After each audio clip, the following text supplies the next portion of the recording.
ডুবছে ঘর, ভাসছে মানুষ, উৎকণ্ঠায় গোটা দেশ। গত কয়েকদিনের বন্যায় পানিবন্দী লাখ লাখ মানুষ। ভয়াবহ এই বন্যায় তারকাদের অনেকের বাড়িতেই ঢুকেছে বন্যার পানি। আবার অনেকের আত্মীয় স্বজনও বন্যায় ক্ষতিগ্রস্ত হয়েছেন। অভিনয় শিল্পী ও পরিচালক মাহফুজ আহমেদের গ্রামের বাড়ি লক্ষ্মীপুর জেলার রামগঞ্জে। এই বন্যায় তার গ্রামের বাড়ির উঠানে এখন অনেক পানি। গত কয়েকদিন ধরেই এই অবস্থা। মাহফুজ আহমেদ ঢাকা আর সিডনি মিলিয়ে থাকলেও সময় সুযোগ পেলেই ছুটে যান রামগঞ্জে। অভিনেতার মা আর ভাই সেখানেই থাকেন। ভারতের জি বাংলার রিয়েলিটি শো মিরাক্কেল আক্কেল চ্যালেঞ্জার্স দিয়ে পরিচিতি পান জামিল হোসেন। এরপর থেকে নিয়মিত অভিনয় করছেন, মাঝে মধ্যে গানও গেয়ে থাকেন। এই তারকার গ্রামের বাড়ি মাইজদি শহরের বাবুনগরের হাসানহাট এলাকায়। বন্যায় তার গ্রামের বাড়িতে পানি ঢুকে পড়েছে, ঘরে তার কোমর সমান পানি। অবশ্য বন্যার ভয়াবহতা টের পেয়ে জামিলের বাড়িতে থাকা পরিবারের সদস্যরা শহরের আত্মীয় স্বজনের বাসায় আশ্রয় নিয়েছেন। চলচ্চিত্র নির্মাতা মালিক আফসারির শ্বশুরবাড়ি চৌমুহনীর নর্দনপুরে। দোতলায় শ্বশুর শাশুড়ি এবং অন্য সবাই থাকেন। তাদের ঘরের খাট পর্যন্ত পানি। এমত অবস্থায় সবাই নিচতলা থেকে দোতলায় গিয়ে আশ্রয় নিয়েছেন। তবে সেখানকার পানি এখন কিছুটা কমতে শুরু করেছে। জীবনে ৩০ বছর ফেনী শহরে কেটেছে নির্মাতা শিহাব শাহীনের। জন্ম তার এই শহরে।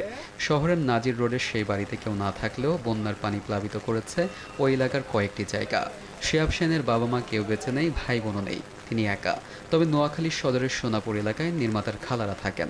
তাদের বাড়ির নিচতলায়ও ঢুকেছে বন্যার পানি। এছাড়া ফেনী শহরের নাজির রোডের রেলগেটের পাশে নির্মাতা গিয়াসউদ্দিন সেলিমের বাড়ি। ওখানে ভাই ও তার পরিবার থাকেন। মা ঢাকা আর ফেনী মিলিয়ে থাকেন। এবার বন্যা শুরুর কয়েকদিন আগে তিনি ঢাকায় এসেছেন। এই বন্যায় তাদের বাড়ির গ্যারেজেও পানি ঢুকেছে। এদিকে ঢাকায় থাকেন গায়িকা পুতুল। মা বাবার বাড়ি ফেনী শহরে। গত কয়েকদিনে ফেনী সহ দেশের বিভিন্ন জেলায় বন্যা পরিস্থিতির অবনতি হয়েছে। এ কারণে পুতুলদের ফেনী শহরের উকিলপাড়ার বাড়ির দোতলা পর্যন্ত পানি উঠেছে। এই বাড়িতে পুতুলের ভাই তার পরিবার নিয়ে থাকতেন। পাশে থাকতেন বড় বোনও। গত 2 দিনে বন্যার পানি বেড়ে যাওয়ায় পরিস্থিতির ভয়াবহ অবনতি হয়। শহরের সেই বাড়িতে এখন পানিবন্দী সবাই। ভারত থেকে নেমে আসা পাহাড়ি ঢল ও কয়েকদিনের ভারী বৃষ্টিতে মৌলভীবাজার, হবিগঞ্জ, ব্রাহ্মণবাড়িয়া, কুমিল্লা, ফেনী, নোয়াখালী, খাগড়াছড়ি ও চট্টগ্রামের কয়েকটি উপজেলা প্লাবিত হয়।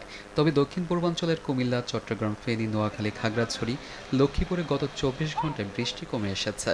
শনিবারও এসব এলাকায় বৃষ্টি কম হতে পারে। তবে 3 বিভাগের অনেক স্থানে আজ আবার মাঝারি ধরনের বৃষ্টি হতে পারে বলে জানিয়েছে আবহাওয়া অধিদপ্তর। ARM সাদাত, দেশ টিভি।